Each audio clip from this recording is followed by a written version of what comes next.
oleh Tuhan, tetap di rumah dan tetap menikmati kebaikan Tuhan dan pertolongan Tuhan. Mari kita menaikkan sebuah pujian dulu sebelum kita mendengarkan firman Tuhan. Bapakku datang, Bapakku datang, menyembahmu di sini. Ku percayakan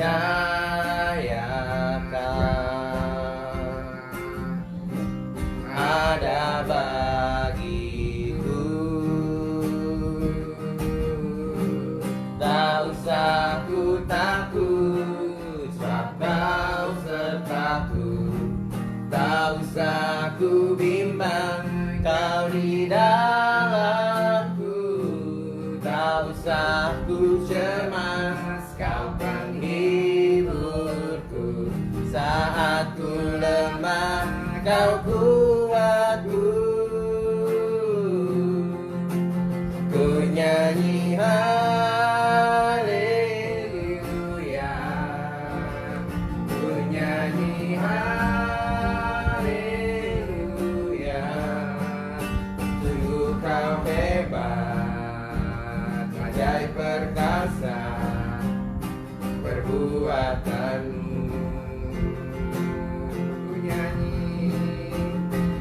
Ku nyanyi haleluya, ku nyanyi haleluya. Sungguh Kau hebat, ajaib perkasa perbuatanmu.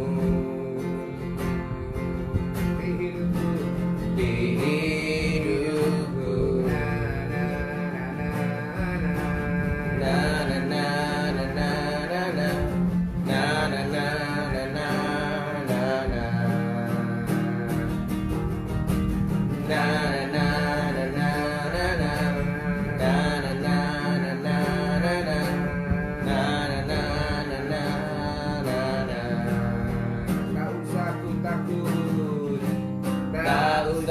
Ku takut, sebab Kau sertaku.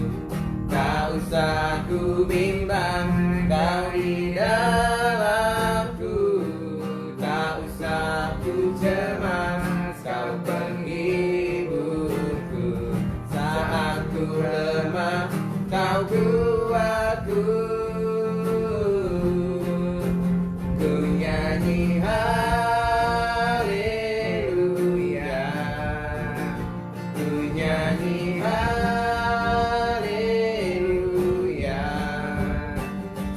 Kau hebat, ajaib perkasa perbuatanmu. Ku nyanyi haleluya, ku nyanyi haleluya, ku nyanyi haleluya.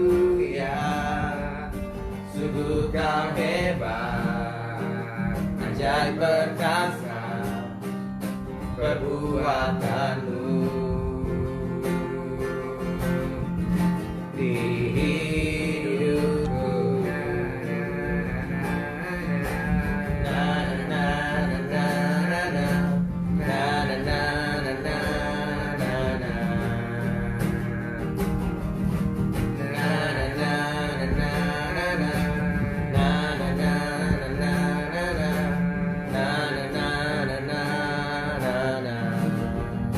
Bapakku datang, Bapakku datang. Semua menyanyi, menyembahmu di sini.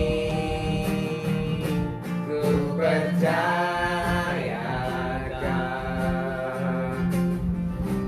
ada bagiku.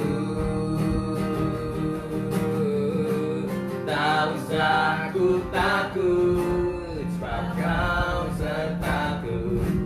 Tak usah ku bimbang, Kau di dalamku. Tak usah ku cemas, Kau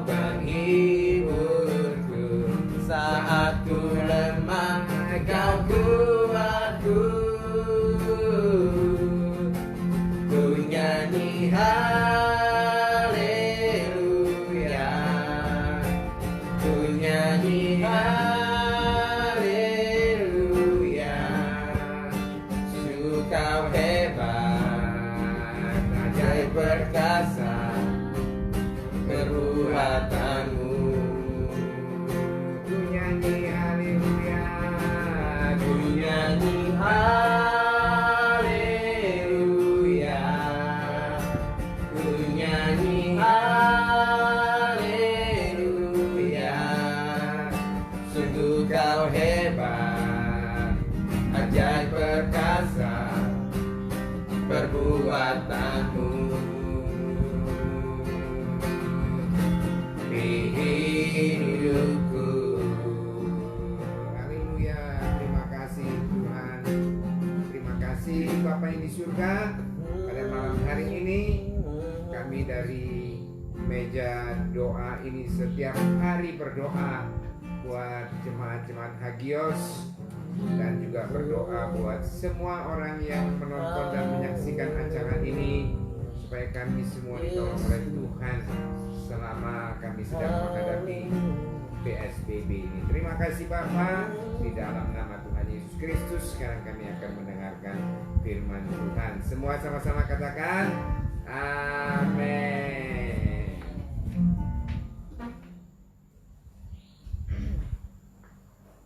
Haleluya. Oke. Shalom, selamat malam. Selamat jumpa semuanya dengan kami di meja doa malam hari ini. Saya Pendeta Putu Oke Nurdiari mengucap syukur malam ini kita bisa bersama-sama kumpul lagi. Oke, hari ini saudara kita akan melanjutkan renungan kita pada hari ini tetap tentang karakter Yusuf ya, tentang Yusuf. Jadi sukses ala Yusuf sekarang seri yang kedua. Kita sudah tahu kemarin waktu saya membawakan renungan firman Tuhan, Yusuf itu orang yang disertai Tuhan. Yusuf adalah orang yang sukses, dibuat berhasil oleh Tuhan, disayang oleh bosnya, diberi kuasa oleh bosnya untuk mengerjakan semua pekerjaan bosnya, dan dia menjadi seorang yang berhasil, bahkan bosnya juga diberkati oleh Tuhan. Kenapa begitu? Karena Yusuf itu punya attitude, punya sikap yang manis, sikap yang baik. Sikapnya itu antara lain adalah dia jujur, rajin, dan setia. Nah, sekarang kita melanjutkan bagaimana kisah Yusuf ini. Bagaimana Yusuf di rumah Potifar, bagaimana dia menghadapi masalah-masalah. Ya, tidak selalu hidupnya itu smooth, tidak selalu hidupnya itu lancar-lancar aja, tapi ada masalah yang dia hadapi. Dari muda Yusuf ini menghadapi satu masalah. Dia adalah salah satu atau satu-satunya anak emas, anak kesayangan dari Yakub, dari antara 12 bersaudara. Dia paling disayang. Kalau semuanya dibeliin baju, Yusuf dibeliin baju yang paling bagus di antara semuanya. Dan itu membuat iri saudara-saudaranya yang lain. Itulah sebabnya mereka menangkap Yusuf dan kemudian memasukkan Yusuf ke dalam sumur yang kering, dan kemudian mengangkat lagi dan menjual kepada orang Ismail yang lewat pada waktu itu. Dan dia dijadikan budak, kemudian diambil oleh Potifar. Nah, sekarang kita akan melihat bagaimana Yusuf di rumah Potifar itu. Ada hal-hal yang yang menjadi godaan, gangguan buat Yusuf. Kita melihat orang sukses juga punya gangguan, punya godaan. Ayat yang ke-7 dan seterusnya, kita akan membaca ayat firman Tuhan ini dari Kejadian pasal 39. Kejadian 39 ayat 7 dan seterusnya. Selang beberapa waktu, istri tuannya memandang Yusuf dengan birahi dan katanya, "Mari tidur dengan aku." Tetapi Yusuf menolak dan berkata kepada istri tuannya itu, "Dengan bantuanku, tuanku itu tidak lagi mengatur apa yang ada di rumah ini, dan ia telah menyerahkan segala miliknya pada kekuasaanku. Bahkan di rumah ini ia tidak lebih besar kuasanya daripadaku, dan tiada yang tidak diserahkannya kepadaku selain daripada engkau, sebab engkau adalah istrinya. Bagaimana mungkin aku melakukan kejahatan yang besar ini dan berbuat dosa terhadap Allah?" Walaupun dari hari ke hari perempuan itu membujuk Yusuf, Yusuf tidak mendengarkan bujukan itu untuk tidur di sisinya. Saudara, ini adalah satu gangguan yang berat sekali untuk orang muda seperti Yusuf. Yusuf pada waktu dia ditangkap oleh saudara-saudaranya dan dimasukkan ke dalam sumur, umurnya kira-kira 17 tahun. Dan kemudian dia menjadi budak. Jadi kira-kira ketika peristiwa ini terjadi, usia Yusuf ya kira-kira masih umur 20-an. Apalagi kita membaca Yusuf itu ganteng sekali, elok parasnya. Nah, istri tuannya ini kemudian menggoda Yusuf untuk Yusuf berbuat dosa dengan istri Potifar ini. Tapi apa yang dilakukan Yusuf? Ayat dari firman Tuhan ini mengatakan walaupun dari hari ke hari. Ingat, Yusuf bekerja di rumah Potifar. Setiap hari dia jadi manajer di situ dan dia masuk kantor setiap hari. Setiap hari ketemu istri bosnya ini, diganggu setiap hari. Tetapi dia tidak tergoda oleh bujukan istri bosnya. Coba lihat ayat yang ke-11 mengatakan apa? Pada satu hari masuklah Yusuf ke dalam rumah untuk melakukan pekerjaannya. Sedang seisi rumahnya itu seorang pun tidak ada di rumah. Seorang pun tidak ada di rumah. Alkitab mencatat dengan jelas, seorang pun tidak ada di rumah. Saudara, integritas kita diuji pada waktu tidak ada seorang pun melihat kita. Sama seperti Yusuf ini, dia diuji. Waktu itu kalau dia mau berbuat dosa, tidak ada siapa-siapa di rumah itu.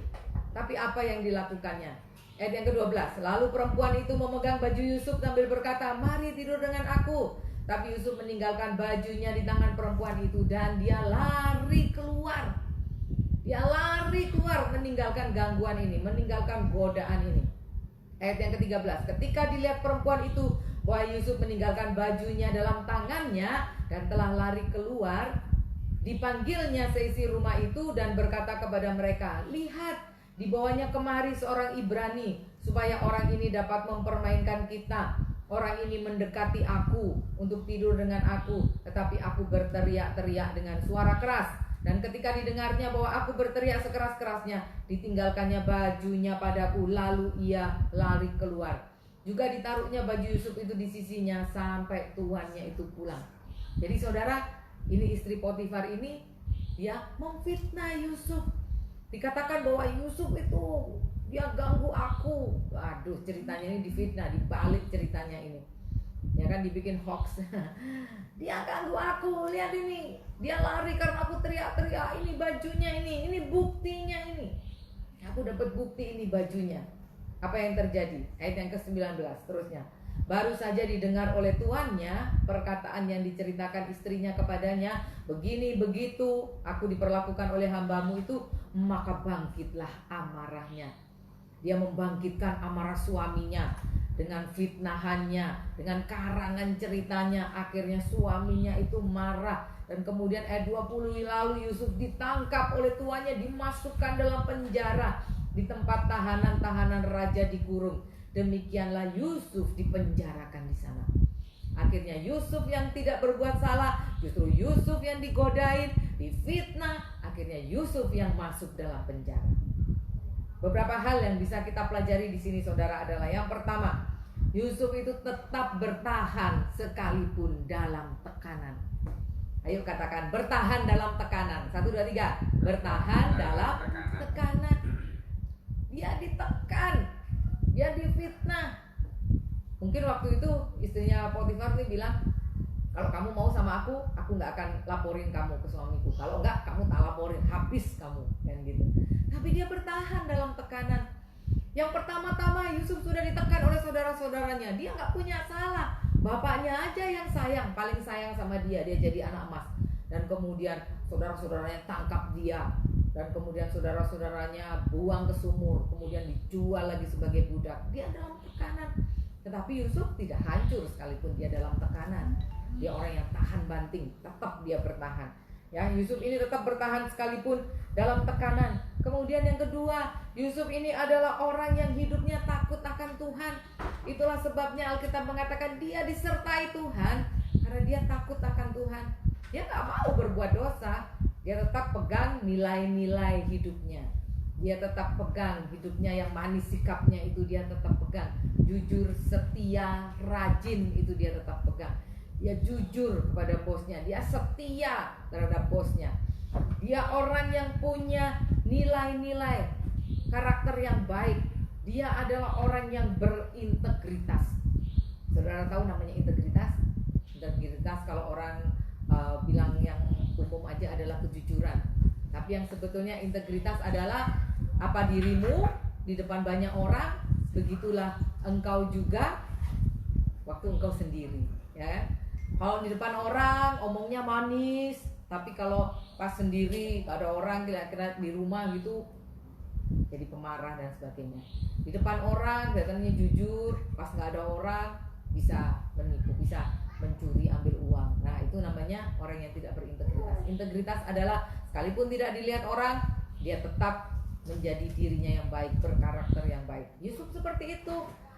Tadi di rumah itu tidak ada orang, tetapi dia tetap pegang. Dia mengatakan, aku tetap mau loyal, mau tetap setia kepada tuanku. Karena di rumah ini semuanya diberikan kepadaku. Semuanya aku yang atur. Kecuali kamu, istrinya, tidak diserahkan kepadaku. Karena kamu istrinya, aku gak bisa ngatur kamu. Aku gak bisa macam-macam. Dan aku setia. Itu dia Yusuf. Dia berintegritas. Dia memegang nilai-nilai jujur, setia tadi, saudara. Nah, kemudian apa yang terjadi? Apakah orang yang seperti ini bisa dihancurkan dengan fitnah?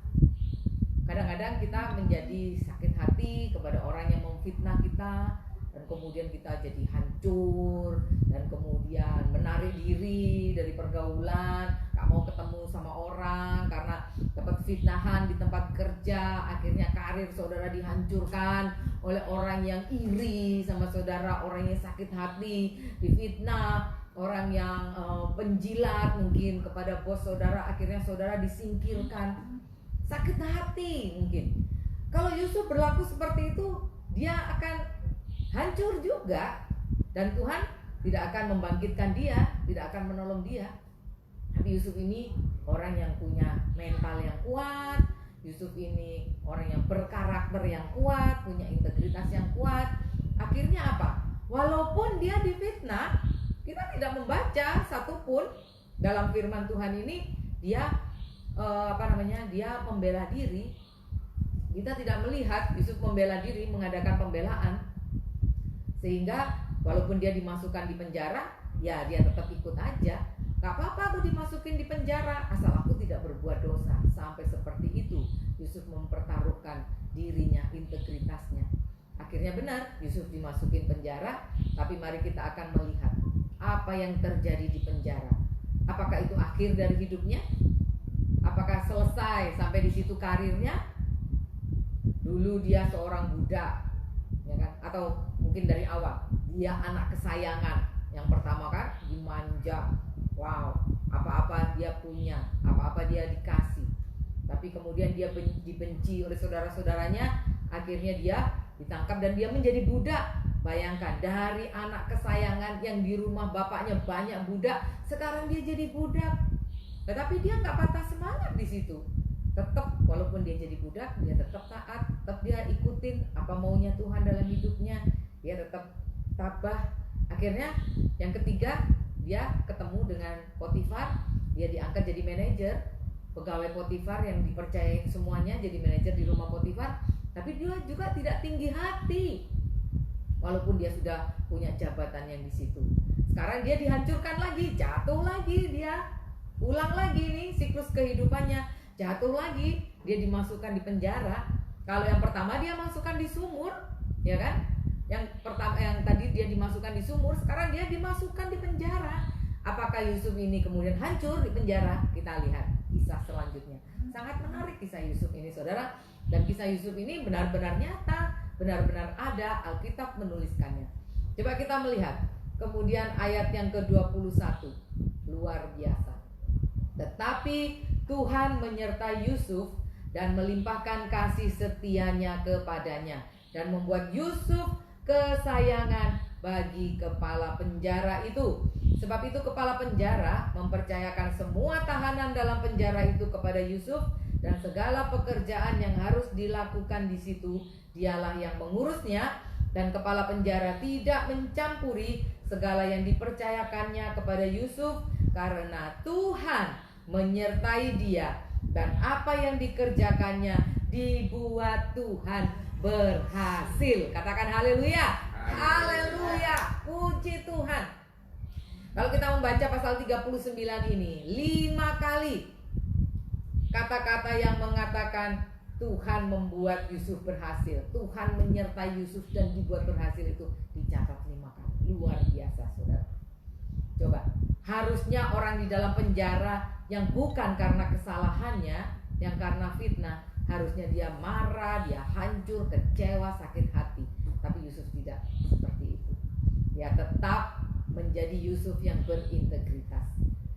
Tuhan menyertai Yusuf, kasih setia Tuhan tetap dilimpahkan kepada Yusuf, dan Yusuf menjadi kesayangan lagi. Coba, di tempat Potifar dia menjadi kesayangan, di penjara juga dia menjadi kesayangan kepala penjara. Kenapa kepala penjara bisa sayang sama Yusuf? Karena integritas itu tidak dihalangi oleh apapun. Dimanapun dia berada, kalau dia orang yang berintegritas, tetap dia akan berintegritas. Jujur, setia, rajin, tidak peduli keadaan apapun dan dimanapun, tetap dia akan melakukan seperti itu. Itulah dia Yusuf. Makanya di penjara pun, karena Yusuf ini jujur, setia, rajin, dilihat oleh kepala penjara, sampai kepala penjara mempercayakan semua tahanan itu kepada Yusuf. Mana ada seperti ini, tahanan diangkat jadi sipir penjara, nggak pernah ada kalau bukan Yusuf, ya kan? Nggak pernah ada kalau bukan Yusuf. Kenapa? Karena Yusuf disertai Tuhan. Kenapa Yusuf disertai Tuhan? Karena dia adalah orang yang berintegritas. Akhirnya bagaimana?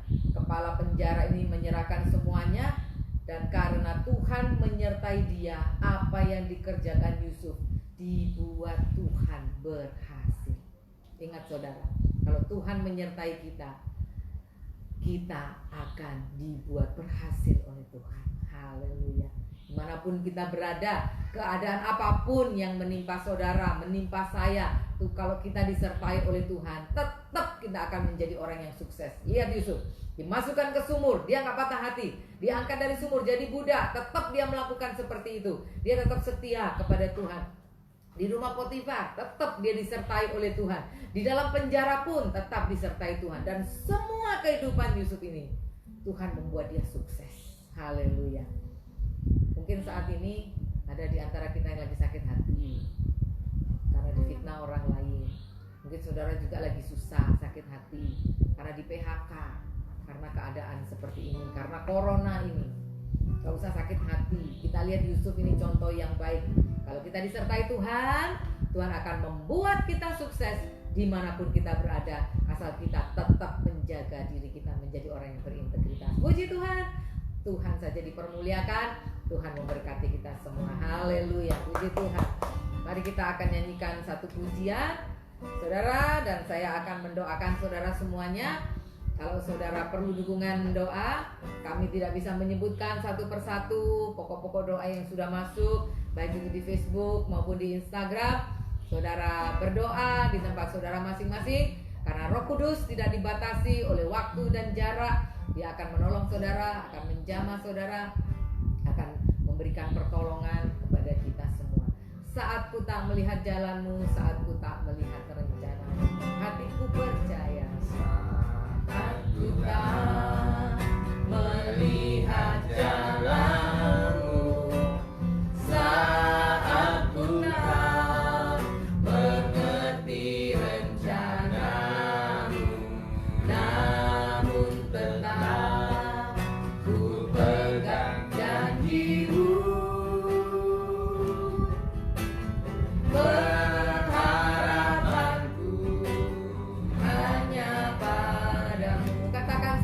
Melihat jalanmu,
Terpujilah namamu Tuhan. Malam hari ini kami belajar dari seorang tokoh yang bernama Yusuf. Luar biasa tokoh ini Tuhan, patut kami teladani. Sikapnya yang takut akan Tuhan, sikapnya yang menghormati Tuhan, sehingga Tuhan sayang kepada dia. Dan Tuhan menyertai dia, membuat sukses dan berhasil segala yang dikerjakannya, sekalipun dalam tekanan dan masalah. Ajar kami untuk punya hati, sikap, integritas, karakter seperti Yusuf ini Tuhan. Walaupun kami sedang sakit hati, walaupun kami mungkin dalam kekecewaan, sedang dalam tekanan, ajar kami bertahan dan Tuhan akan menolong kami, membawa kami kepada kemenangan. Terima kasih Tuhan. Malam hari ini dari meja doa ini Tuhan, hamba berdoa buat orang-orang, buat teman-teman kami yang minta bantuan doa karena sakit. Mari Tuhan, kiranya Engkau menjamah semua yang sedang sakit, baik itu sakit gagal ginjal, sakit kanker, sakit darah tinggi, sakit apapun juga Tuhan, baik itu sakit karena virus corona. Mari Tuhan, Kau menjamah semua yang sakit, Engkau jamah dan sembuhkan dalam nama Tuhan Yesus. Tuhan menjamah, Tuhan menolong engkau, menyembuhkan engkau, memulihkan keadaanmu. Terimalah kesembuhan dari Tuhan. Terima kasih Tuhan. Tuhan tolong juga Tuhan yang berdoa buat masalah ekonomi, masalah finansial, kesulitan-kesulitan di masa-masa ini karena di PHK, karena dirumahkan, mungkin sudah tipis atau bahkan sudah tidak punya uang lagi. Tuhan, Kau Allah yang memelihara kami, burung-burung di udara Engkau pelihara, dan tidak ada satu ekor pun burung yang jatuh mati karena kelaparan. Apalagi kami, anak-anak-Mu Tuhan, Engkau pasti akan memelihara kami. Dalam nama Tuhan Yesus, tidak perlu khawatir, karena Tuhan adalah pemelihara-Mu. Dalam nama Tuhan Yesus, Tuhan menolong, menyokong, menopang Engkau dan memelihara Engkau dengan kecukupan bahkan kelimpahan. Tuhan tolong kalau ada yang mau buka bisnis atau baru memulai bisnis dalam keadaan sulit yang seperti ini, mari Tuhan Kau campur tangan, Kau membuka jalan, menyediakan berkat-berkat Tuhan secara ajaib. Terima kasih Tuhan. Kalau ada yang berdoa untuk dipulihkan masalah keluarga dan masalah apapun juga, mari Tuhan Kau memulihkan keadaan kami dalam nama Tuhan Yesus. Sekarang kami berdoa buat bangsa dan negara Indonesia. Engkau memberkati Bapak Presiden Jokowi dengan semua jajarannya. Engkau memberkati Tuhan, baik yang di pusat maupun di daerah. Engkau memberkati Gubernur Bali. Engkau memberkati dengan semua jajaran di Pulau Bali ini Tuhan. Tuhan tolong semua pemerintah kami ini, kami mendoakan dan memberkati mereka. Kiranya mereka mempunyai hikmat dari Tuhan untuk segera bisa mengatasi masalah-masalah corona ini dengan hikmat dari Tuhan. Tuhan tolong supaya ada kecukupan pangan di mana-mana dan ada keamanan di mana-mana di seluruh Indonesia. Tuhan tolong juga ada keamanan di seluruh Indonesia ini. Terima kasih Bapa di surga. Kami mengucap syukur buat semuanya. Kalau sebentar ini, malam hari ini juga kami akan beristirahat. Kiranya Tuhan Kau menolong kami dalam tidur kami. Jaga dan lindungi kami dengan malaikat-Mu Tuhan. Jauhkan kami dari segala kejahatan yang mencoba mengganggu kami. Jauhkanlah kami dari segala kecelakaan dan mara bahaya. Terima kasih Bapa, terpuji namamu. Dari meja doa ini sekarang hamba-Mu akan memberkati semua orang-orang yang terlibat, semua orang-orang yang bersama-sama dengan kami malam hari ini. Mari jemaat yang dikasihi Tuhan, semua yang menonton acara ini, angkat tanganmu dan terimalah berkat dari Tuhan. Kiranya Tuhan memberkati engkau berlimpah-limpah. Kiranya Tuhan memperluaskan daerahmu. Kiranya tangan Tuhan menaungi dan melindungi engkau dari segala malapetaka, dan sehingga sakit penyakit tidak menimpa engkau. Kiranya Tuhan memberkati engkau tetap di rumah saja, dan terimalah berkat dari Allah Bapa, kasih sayang dari Tuhan Yesus Kristus, persekutuan dengan Roh Kudus menyertai kita semuanya saat ini sampai Tuhan datang kedua kali. Dalam nama Tuhan Yesus, semua yang diberkati katakan